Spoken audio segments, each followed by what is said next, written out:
Hi, I'm Nikki, the Obsessive Bookseller. Welcome to my wrap-up for September 2023. It's been a really good month in reading, but it's kind of been a weird one. A lot of the books that I finished were nonfiction because they're a lot faster to get through. Like some of them are only 5 hours long on audio, whereas the fantasy tomes that I've been reading are like 30 plus hours, and so it's taken me a bit longer to get through those. So what I decided to do is to split this video up into 3 sections, which I'll timestamp. We're going to talk about what I actually finished in September, talk about what I'm continuing to read into October, and then finally my TBR for October, things that I'd like to pick up that I haven't started yet. First thing I finished was Salute the Dark by Adrian Tchaikovsky. I'm sorry if I've already talked about this in last month's wrap-up. I can't remember, but I didn't write it down. But I know I finished it relatively recently. So yes, Salute the Dark. It's book 4 in the Shadow of the Apt series, and it marks the end of the first story arc of 4 books. So the first book, I'm screaming from the rooftops how much I enjoyed that one. It's a all-time favorite, like solid 5 stars. I loved everything about it. The world building just dazzled me at every turn. I loved the setup for everything. And then from there, the series kind of lost a bit of momentum for me. It had a lot of tangents in it, and I feel like it didn't get back to the main characters often enough within each book to kind of really sustain their stories. And because of that, their overall story arcs felt a little thin. There was so much substance in that first book, and it took an entire 3 other books for single tiny storylines to kind of wrap up, and I felt like some of the things that the characters were doing felt unnecessary, and a lot of the new perspectives that were added in just seemed convenient because he needed us to see things from a certain person who was in the right place at the right time. So I don't know, the first book ended up being a solid 5 star. The second book was still good, a 4 star. Did not like the third book, it was about a 2 star. And then this one pulled it back up a bit, maybe about a 3 star.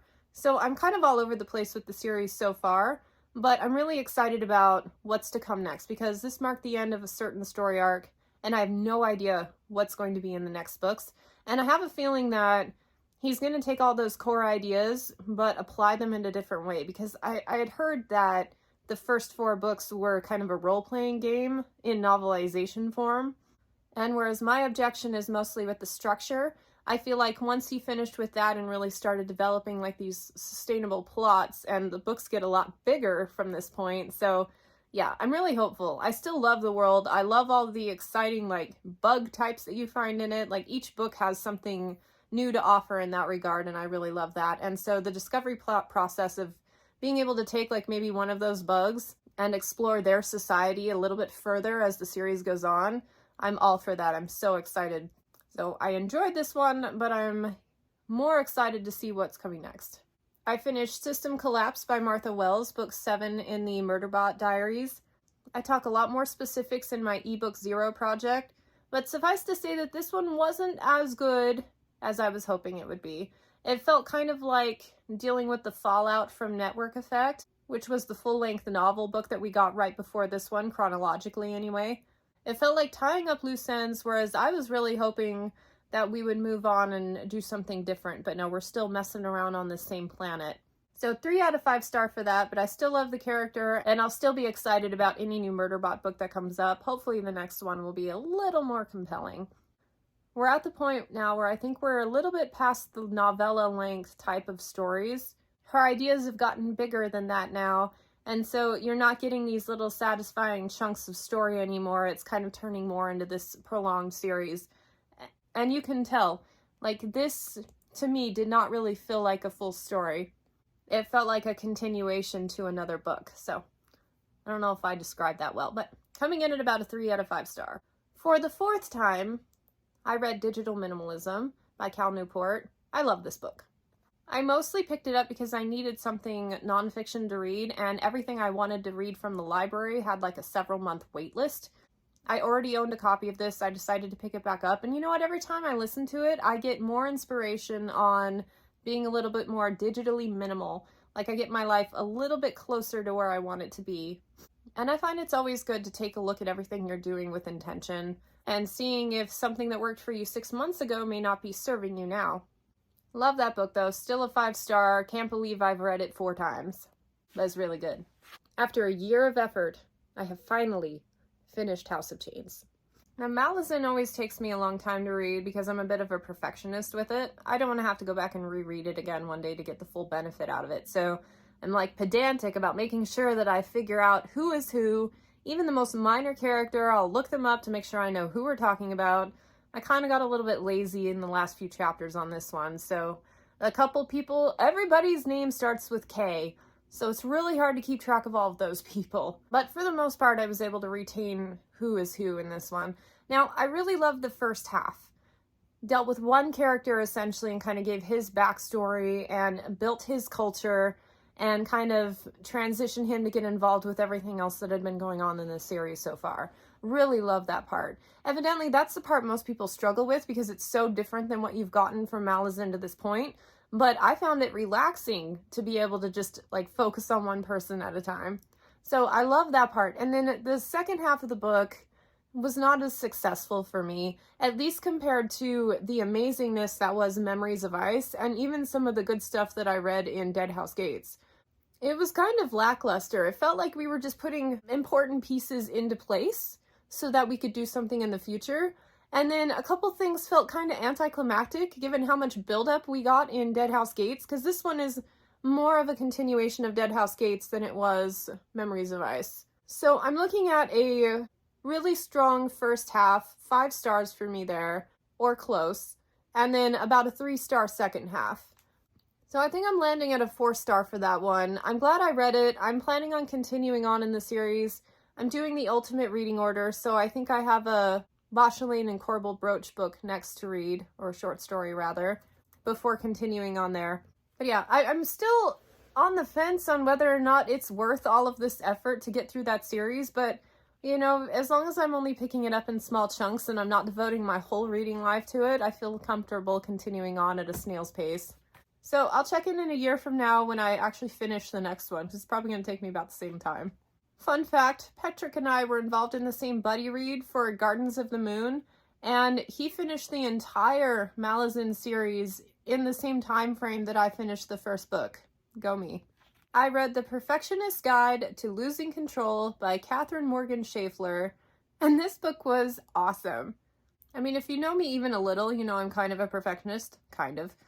What I loved about this book is this woman is a licensed psychologist. She got her doctorate from a prestigious school somewhere near New York and has a practice in New York where she specializes in women with perfectionistic tendencies. So, like, what a wealth of knowledge. This woman has clearly specialized her psychology. And my favorite thing about the book is she breaks down perfectionism into 5 basic types. And the most delightful thing to me is that I am, without a doubt, known as a messy perfectionist. It is so good to me to finally have a word for it. Because, like, I'm the most organized person that I know. I'm the most detail-oriented person that I know. And yet, I can't find my keys. Like, what the hell? But what also goes along with that is starting a whole bunch of projects that you can't finish. Basically, like, you just get so inspired and start so many different things, but lack the general follow-through or time management to get through them all. Yeah, how many challenges have I started on this channel? The only thing about it is that she didn't spend a lot of time talking about the specific types. Like, she gave little nuggets of information here on each one, but the book was more of like a general exploration of what can make perfectionism healthy or unhealthy. And luckily I found out that I'm more of an adaptive perfectionist, so I really am in the more healthier side of things. But if you're struggling at all, like, this is such good information here, and she gives a lot of insight into what's going on psychologically. I love stuff like this. So that was a really good read. I'm going to give it like a 4-star. It's kind of hard to rate nonfiction, but yeah, I thought it was really cool. And we're really in the nonfiction part because I really did breeze through a whole bunch of them this month. Probably because I was trying to finish House of Chains and I needed something that wasn't complicated to listen to. I finished Anti-Time Management. Well, finished, I use the term loosely. I DNF'd the book at about 60% and kind of speed read the way through. It's one of those where, like, it had some really good ideas right out of the gate, but then from there, just kind of repeated itself over and over again. And would, like, take several pages to build up this new idea and then mention the idea, but really not show you how to apply it. I hate it when books do that. Like, this is such a great idea, and if you project stack, then life is going to be so much better, and you should really project stack, because project stacking is really good. But it doesn't really tell you what it is or how to do it. Like, I lost patience. This one is much better for someone whose ultimate dream is to work for themselves so they can travel the world at the drop of a hat. So whatever job you get, you need to be able to like pick up and leave for 6 weeks at a time and go to Japan if you want to. And I realize that sounds appealing to most people, but I'm kind of a homebody and that's not really what I want from my life. So in a sense, it really wasn't targeted at me, but it did offer some good perspectives on treating the things you want to do from an energy perspective and an attention perspective as opposed to a time management perspective. So, yeah. When I started the book, I thought it was going to be a 4-star read, but the fact that I DNF'd it, I think I'm going to give it a 2. Because it had some good information there, but it was like just okay as a whole. I read The Happiness Equation by Neil Patricia. This was the only one without a wait list at my library. There's kind of a reason for that. So this guy is a Harvard graduate who specializes in happiness information, and he works at Walmart. So I guess he figured out that like corporate level jobs sucked too much of your time and energy away, and so you really aren't happy with more kind of a thing. My biggest objection to the book is that it was narrated by the author, and it was so saccharine, false levity, like, oh my gosh, I am such a happy person, and you should be a happy person too, and here's why, and here's all my secrets to it. It was a little much. The actual things that he was talking about, like, they were delivered in a really abrupt manner, so he would, like, give a really good point and then immediately move on to something else. I got a lot of interesting information out of it, so, I don't know, like a 3-star read. I actually finished it, and it did give some good food for thought in certain places. But by far my favorite book on the subject is The Happiness Project by Gretchen Rubin. By the way, I really don't consider myself an unhappy person, and I'm not really researching it to like, oh, I gotta be happier. But there's just a lot of content out there right now, and I find it interesting, so I've been reading more on it. I read Alien Taste this month for ebook 0, which I will talk more about in that project. But this one, I think it's a little more... It's an urban fantasy that does not have a lot of the things that really turn people off about urban fantasies. But it kind of balanced that out with weirdness. So, plot ideas. Really wild. When Spencer breaks rules. And that's kind of what I like about that author. But at the same time, like, oh, I was thinking from the beginning, like, this would be a really good one to recommend to Dresden fans. Because it starts out with a ton of action, and I quite liked it. But then it got weirder, and it got more about explaining what was going on, and less about, like, actual action within the story. And so now I'm on the fence, and I'm like, you could read it. But I talk more about that in ebook 0, so I'll let that go. And the last book in this section, The Empowered Wife by Doyle. I almost didn't talk about this one because when I marked it as currently reading on Goodreads, I had already finished the book, and I noticed that the tagline, it was something about like, how to get more attention and time from your man.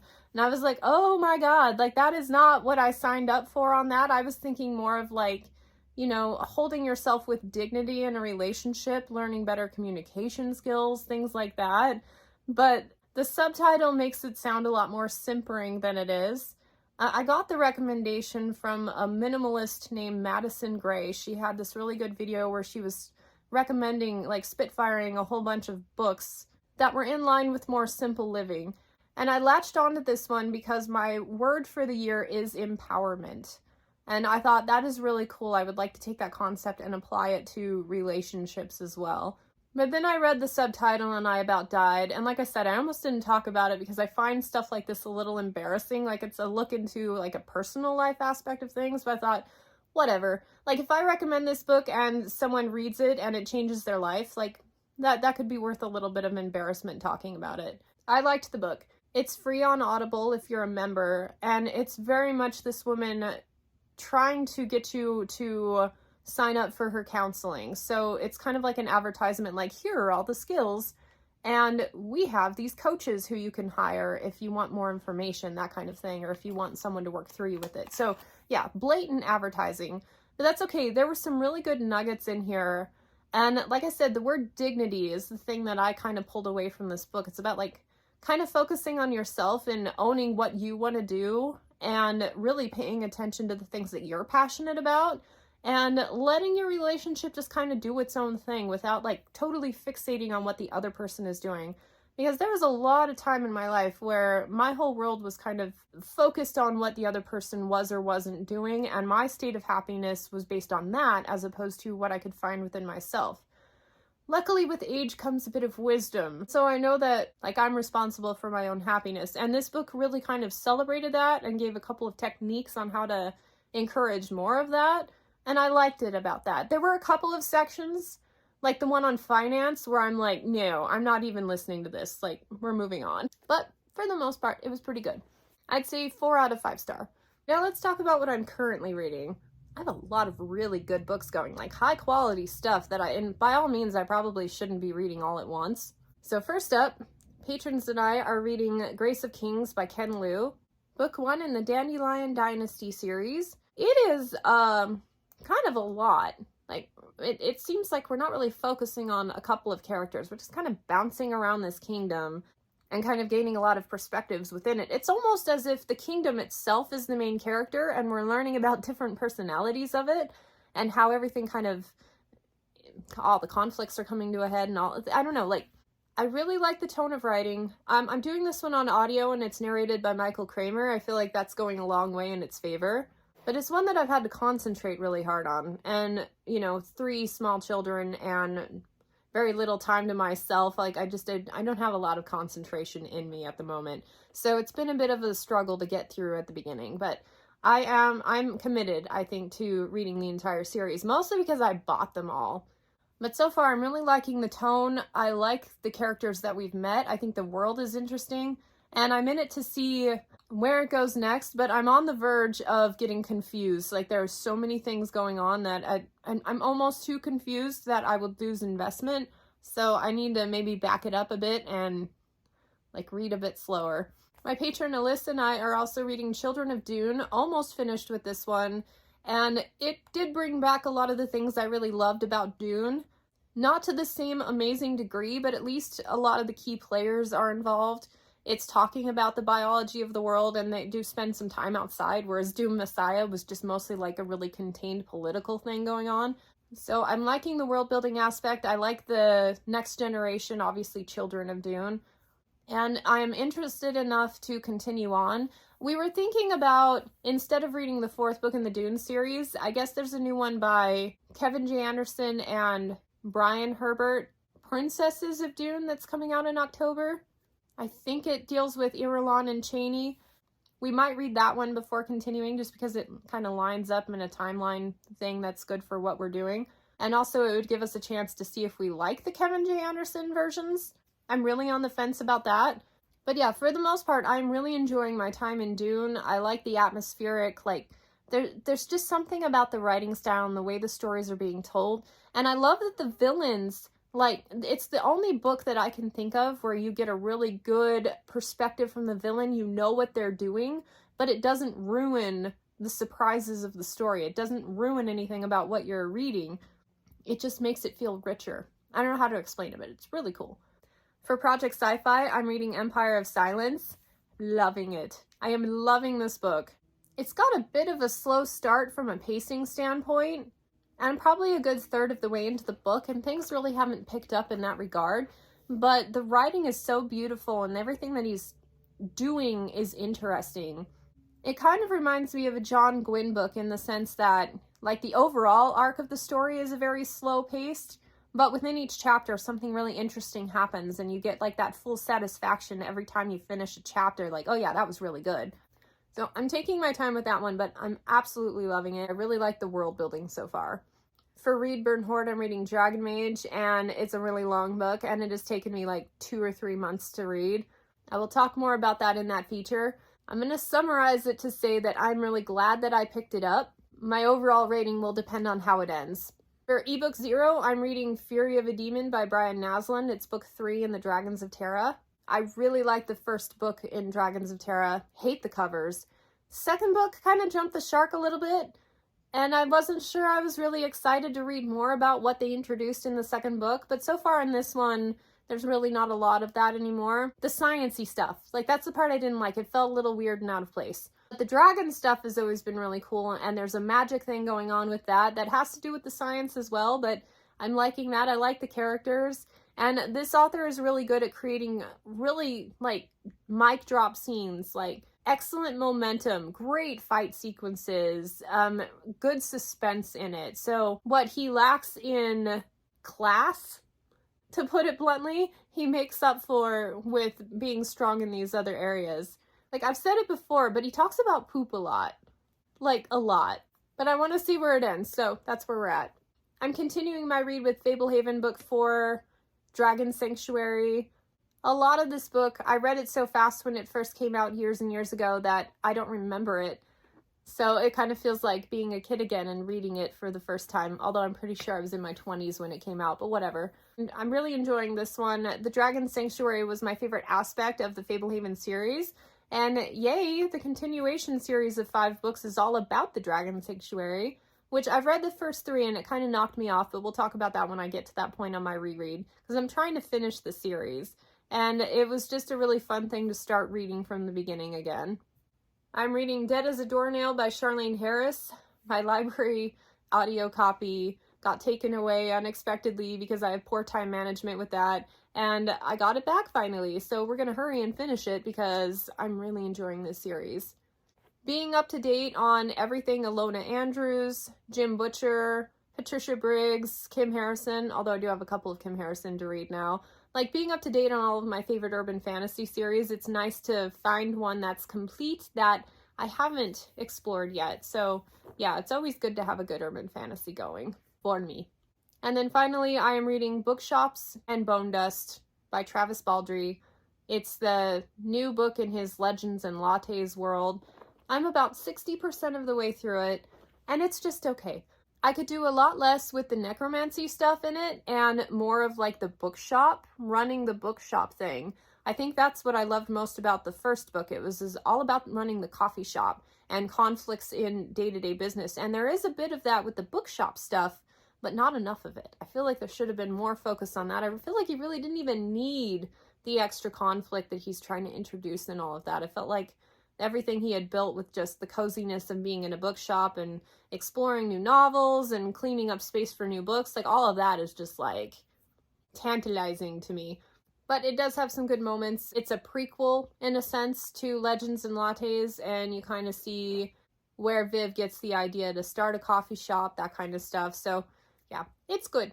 I'm enjoying it, but I could be liking it a tad more. Okay, a couple of the things I'm looking to start this month. Time of Dread by John Gwynne. My patron Katie and I are going to read it over the course of the next month, and I really enjoyed Faithful and the Fallen. It's a really good series, and evidently this is a trilogy that takes place about 1,000 years in the future from that series. And I really love John Gwynne's writing. I mentioned earlier, he just has this way of making classic fantasy tropes seem new and fresh. And I think it's all in the writing style and his pacing and his momentum placement. Like, it just all works really well. And how each chapter kind of bounces off the one before it and kind of builds this an overarching plot. Like, it's really good. I love his writing. So, looking forward to diving into that one. For October, I'm not much of a spooky season reader. I'm kind of a wimp when it comes to that, but I did agree to a buddy read with my patrons for Coraline by Neil Gaiman. This will be my first Neil Gaiman, and I'm told that if you're the biggest wimp in the world, this is accessible horror. So I'll be looking forward to reading that in October. Alyssa and I are also going to start Of Blood and Fire by Ryan Cahill. This one's been around BookTube quite a bit. Petrick has endorsed it often, and he hasn't let me down yet. I had no idea it had dragons in it, but finding out that it has dragons in it's like, oh yeah, I'm definitely gonna read that. And then if I have time amidst all of that, I would really like to pick up Castiel's Servant by Jacqueline Carey. This is a new release this year, and it's kind of an alternate perspective from Kushiel's Dart, the first book in Phaedra's trilogy. And this is like a romantic fantasy, and I mean romantic in a sense of era, not necessarily from plot. A very proper era with this like behind-the-scenes carnal world. And it definitely doesn't read like a romance. In fact, it reads like a high fantasy, My single favorite battle scene in any series I've ever read takes place in the 4th book from this author. Absolutely love it. The first book has one of the most profound love stories in any series that I've ever read. And I'd like to clarify that there's a big difference between a love story and a romance because of what they focus on in plot. But like, it kind of feels like one of those fantasy books you read where a deep friendship is formed and you can just feel the connection between the two characters, and it's just one of those things that's like tangible off the pages. I know I can't speak highly enough about that series. I absolutely love it. This is, like I said, an alternate perspective from that first book. So the first book, Phaedra, was the main character, and this is Jocelyn's story from that same time frame, if I'm not mistaken. And, you know, part of me is like, I don't know, they did that with Twilight, and I couldn't stand it. I did not enjoy reading that. Like, Edward's perspective or whatever in Midnight Sun, like, I didn't get very far on that one. And I really loved Twilight. But the author is such a beautiful writer, and this character has a lot of introspection and things that he kind of keeps close to his chest, and so I think being able to explore more about what's going on in his head during this time would be really interesting. It's also been a fair few years since I've read Kushiel's Dart, so hopefully that time and distance will make things in this novel feel fresh. Hope it doesn't wreck it, I'll let you know. Like, I could either be praising this from the rooftops or saying that was total crap, don't waste your time. It could go either way depending on how it lands for me, but we'll see. So that's my lineup for the month. I'm trying not to start as many books. Like you notice, I only have maybe 7 or 8 going at once, as opposed to the 17 I had on the last wrap-up. And they're all really high-quality reads from authors that I'm pretty sure I'm gonna like. So anyway, I would like to know what books that you've enjoyed this month that you've read and what you're looking forward to reading in the next month. Let me know how you like this new hodgepodge format of everything in one video as opposed to splitting it up. Because if you've made it this far, your opinion matters. Thanks so much for watching, and I hope to catch you on the next one. Bye.